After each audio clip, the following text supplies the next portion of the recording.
जनता के पैसे लूट अब नहीं चलेगी। मध्य प्रदेश कांग्रेस कमेटी के सम्मानित अध्यक्ष जीतू पटवारी और पूर्व मंत्री सज्जन सिंह वर्मा व सत्यनारायण पटेल के नेतृत्व में इंदौर में बढ़ते घोटालों के खिलाफ कांग्रेस का विशाल प्रदर्शन।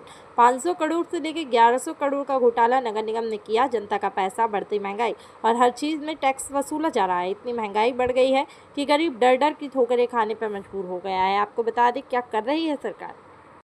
चुनाव में कहा था तो ऐसा कैसा पढ़ा लिखा महापौर कि कैलाश विजयवर्गीय कहते हैं महापौर सब कमीशन लेते हैं, उसी विभाग का मंत्री बोला नहीं बोला।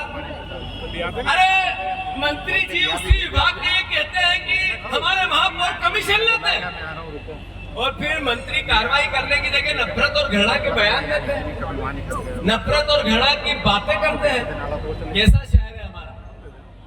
कांग्रेस का दायित्व है, इन दिनों में भी निभा रही है। जब लोग उपवास कर रहे हैं, माता जी की आराधना कर रहे हैं, हम अपना दायित्व निभा रहे हैं। मैं धन्यवाद देता हूँ चिंटू चौकसे जी को, सारे पार्षदों को, हमारे शहर कांग्रेस और जिला कांग्रेस अध्यक्ष जी को। मैं निवेदन करता हूँ यहाँ उपस्थित कार्यकर्ताओं से, साथियों हालात क्या है और आप लोगों की हमारी जिम्मेवारी अब हमें समझनी पड़ेगी। हम ही लोग हैं जिनने देश की आजादी में हमने फांसी के फंदे को छुआ, इसी विरासत के लोग। आज जिस तरीके का देश बन रहा है, प्रदेश बन रहा है, हमें फिर से वही क्रांति लानी पड़ेगी, हमें फिर से वही क्रांति लानी पड़ेगी। आज 22 लोगों का ब्लास्ट में मौत हो गई गुजरात में, बहनें भी थी, पुरुष भी थे। कौन लोग थे? ये इसी मध्य प्रदेश के जिसको स्वर्णिम मध्य प्रदेश का, ये इसी मध्य प्रदेश के जिसको आत्मनिर्भर मध्य प्रदेश का, ये इसी मध्य प्रदेश के जिसको अलग अलग तरह की संख्याएं थी 20 साल में। पलायन करके लोग वहां गए थे गुजरात के, मध्य प्रदेश के। एक पास में खरगोन के गांव का एक परिवार था, वो इसलिए फटाके की फैक्ट्री में मौत को दावत दी उसने, या मौत को गले लगाया कि उसके ही परिवार का एक व्यक्ति का अंतिम संस्कार के बाद अंतिम क्रियाक्रम नहीं हुआ। वहां से पैसे कमा के लाएगा और फिर अंतिम क्रियाक्रम करेगा। ये उसका वर्जन है, उसके रिश्तेदार। आखिर कैसा प्रदेश है भैया। अभी सौरभ शर्मा, मध्य प्रदेश वासियों, इंदौर वासियों, आपका वोट है, आपकी सरकार है, हमारी भी सरकार, मुख्यमंत्री भी हमारे हैं। यहाँ जो जनप्रतिनिधि चुने हैं वो जनता के हैं, हम जरूर कांग्रेस के, पर आखिर जनप्रतिनिधि का एक दायित्व होता है और हमारा भी धर्म है विपक्ष का काम करना। सवाल तो बनता है, सौरभ शर्मा को कल जमानत मिल गई। किस सौरभ शर्मा को? उस सौरभ शर्मा को जिसके यहाँ से 500 करोड़ रुपए की संपत्ति मिली।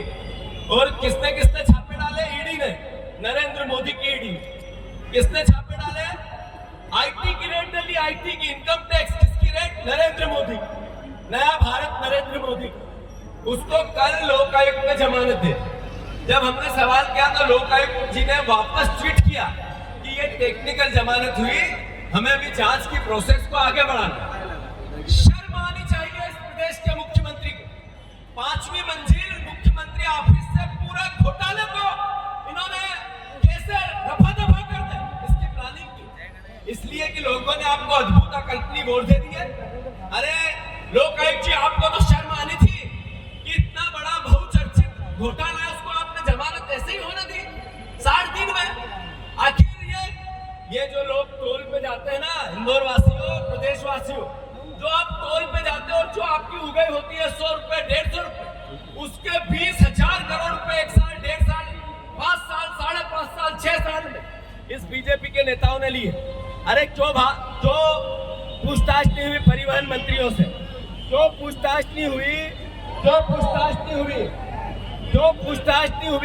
मुख्यमंत्री से, जो पूछताछ नहीं हुई कमिश्नर परिवहन के से, जो पूछताछ नहीं हुई जितने मंत्री परिवहन के बने, उसको क्यों नहीं लपेटा गया?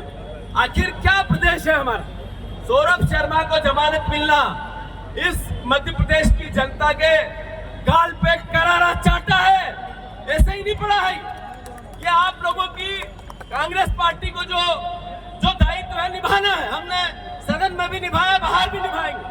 हम 12 तारीख को लोकायुक्त का घेराव करेंगे, हम 5 तारीख को पूरे प्रदेश में इनके पुतले जलाएंगे।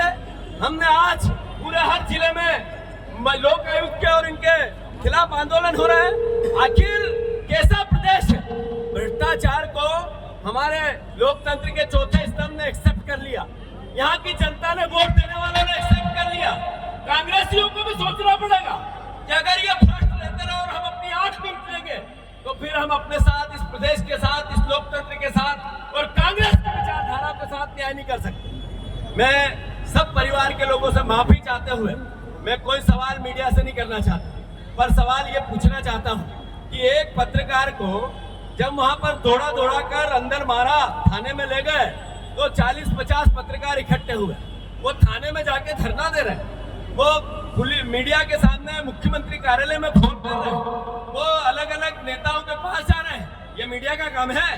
अरे आपकी ताकत लेखनी है, आपका कैमरा है, आपकी ताकत आपका माइक है, आपने क्यों नहीं धोया इन करप्ट लोगों को? क्यों नहीं इस बत्ती इंतजामी के खिलाफ बात की? आपने आर्टिकल क्यों नहीं लिखे? आप लोग, मैंने जैसा कहा, मीडिया बिना विपक्ष का कोई मोल नहीं है। विपक्ष को ताकत मिलेगी मीडिया से, पर मीडिया अगर ये सवाल पूछना बंद कर देगी तो फिर आपसे लोग डरेंगे क्यों? आपसे चमकेंगे क्यों? आपकी लेखनी से जनता पे असर कैसे आएगा? जब आप लोग ही कटघरे में हो, आप लोग डरते हो, आप ही लोग मुख्यमंत्री कार्यालय जाके गुहार लगाते हो, तो फिर कैसे होगा? आखिर पत्रकार इस प्रदेश की आन बान शान है, इस लोकतंत्र का सबसे ऊंचा ऊपर का पायदान है। हम चाहते हैं कि लोकतंत्र को मजबूत रखना कांग्रेस पार्टी की सबसे बड़ी जिम्मेवारी है, पर आपके सहयोग की अपेक्षा, आपकी निडरता की आवश्यकता है। आप लोग हमें मदद करो, आपकी आवश्यकता है हमें। मैं फिर से नगर निगम में जो घोटाला हुआ, पिंटो चिंटो, ये आंदोलन धन्यवाद, पर हर वार्ड में इसके खिलाफ प्रभात फेरियां निकालो, हर वार्ड में जा के लोगों से बात करो कि आपके यहाँ जब शहर अध्यक्ष जी जिले में जो आए वो 1 महीने लगातार घर में बैठ के काम नहीं चलेगा।